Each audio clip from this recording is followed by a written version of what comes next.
Ano kaya sa tingin mo ang gagawin mo habang nakikita mo ang pamilya mong unti-unting nasisira? Mananatili kaya ang pananampalataya mo sa Diyos? Sabi nga nila, ang pamilyang nagdarasal ng magkakasama ay mananatiling magkakasama. Pero, paano kung ikaw ang dahilan ng pagkasira ng pamilya mo? Mapapatawad mo kaya ang sarili mo? Maiintindihan mo kaya ang Diyos?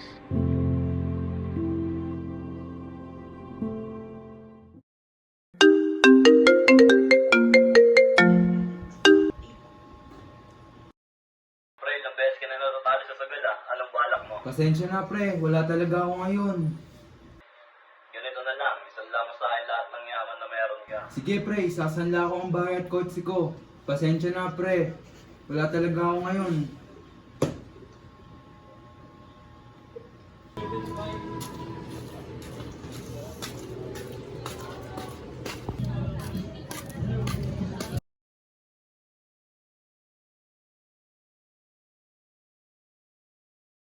Mga anak, nandito na si Mama.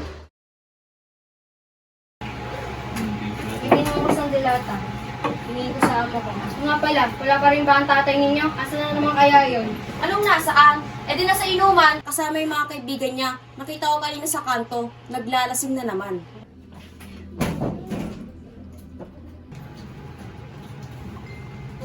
Anak ng toko, tuyo na naman ang ulam.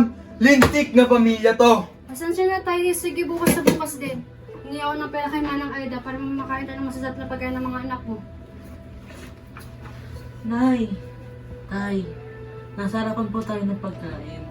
Huwag naman po sana kayong mag-away. Nakakabastos din po. Di rin po tamang ginagawa ninyo. Nay, Tay, hanggang kailan tayo magiging ganito? Ikaw, Tay, sa araw-araw na uuwi ka, lagi ka nalang lasing. Hindi nyo ba naiisip kung ano magiging epekto sa amin neto?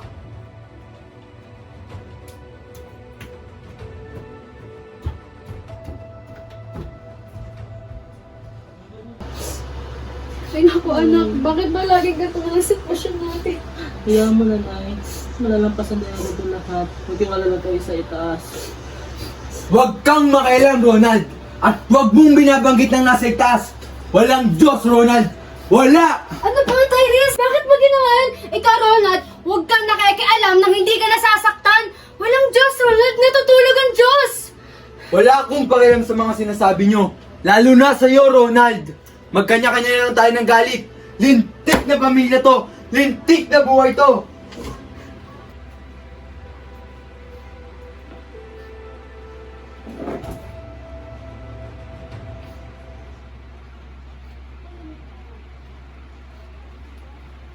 Oh, bakit naman nakain ng mga pinggan dito?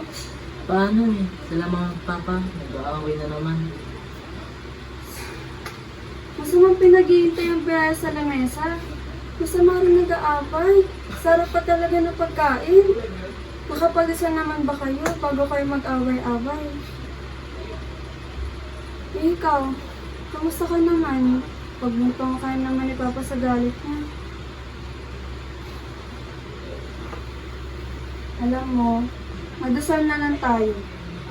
Pagdarasal natin ang bawat isa, lalo na ang kalagayan ng ating pamilya ngayon. Sa ngalan ng Ama, ng Anak, ng Espiritu Santo.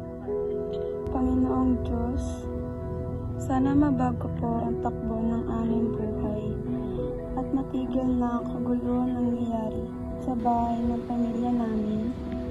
Alam po namin na hindi niyo kami pababayaan at ito ay isang pagsubok lamang. Humingi kami ng gabay at lakas mula po sa inyo. Tulungan niyo rin po sanang maghilom ang aking puso mula sa maling pagtrato sa akin ng aming Ama. Bigyan niyo po siya ng bukas na isipan upang tanggapin ako at ang aking kapatid na si Janus. Naway buksan niyo po ang isip ng aking pamilya na magbalik loob sa inyo. Sa ngalan ng Ama, ng Anak, at ng Espiritu Santo. Amen.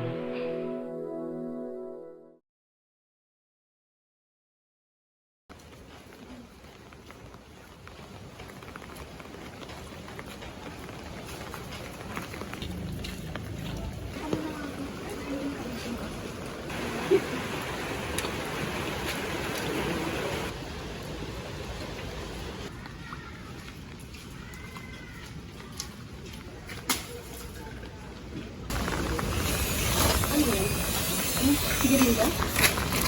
Alam niyo namang masama ito sa katawan? Bakit nandito ka? Diba dapat nagtitinda ka?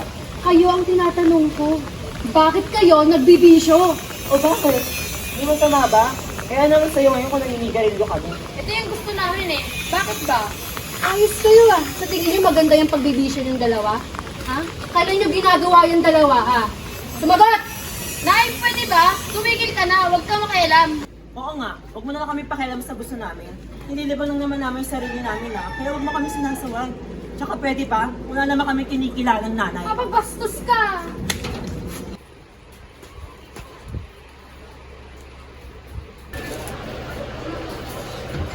Oh, Nay, paano ka? Nakita ko dalawang kapatid. Naninigarin din ah. Si Janus tsaka si, Alicia. Hayaan mo na pagsasabihan kayong dalawa kong kapatid. Huwag mo na lang discusin ang sarili mo, baka mapano ka.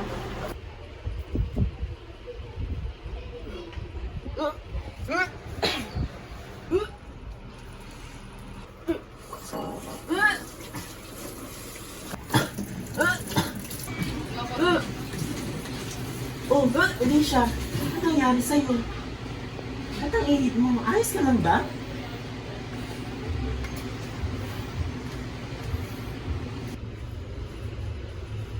Kuya, ano kasi? Ang taas ng lagnat mo, oh. Kailangan tuhagan malaman ni nanay hanggat maaga pa. Kuya, wag. May kailangan kong malaman. Ano yun, Alicia? Kuya, huwag ka sanang magalit sa kalagayan ko. Buntis ako. Ano to, Alicia? Paano? Alam mo naman na mahirap na yung buhay natin. Nagpabuntis ka pa. Hindi ko naman sinasadya, kuya. Nakapatawa ka ba? Paano hindi sinasadya? Hindi ka man lang nag-iisip. Sino ka man yan dinadala mo? Yung tropa ko, sinabi ko na sa kanya na buntis ako. Pero hindi niya ako kayang panindigan kasi hindi pa raw siya handa.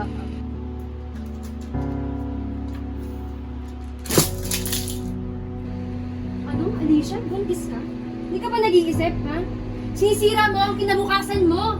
Ang bata-bata mo pa para mabuntis ka. Nay, ano bang nangyayari dito at ba't nagagalit ka kay Alicia? Tanungin mo yung magaling mong kapatid kung bakit ako galit na galit. Alicia, ano nangyayari?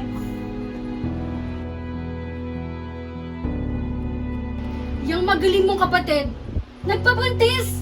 Hindi man lang iniisip kung ano yung kinabukasan niya! Alicia, ano? Hindi pa nga kayo tapos dalawa sa vision nyo, tapos sasabihin mo ngayon, buntis ka? Ano? Alicia? Buntis ka? Sa bagay, hindi na ako magtataka. Paano ba naman? Puro lalaki ang lagi mong kasama. Wala kayong pinagkaiba ng nanay mo. Parehas kayong malandi.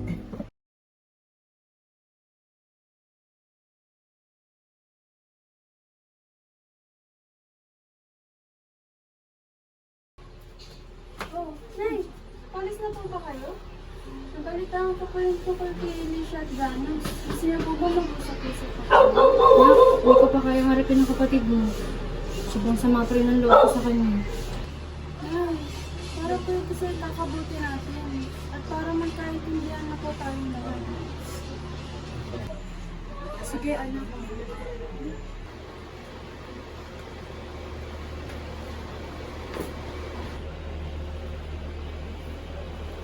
Bumaba kayo dito. Mag-usap-usap tayo.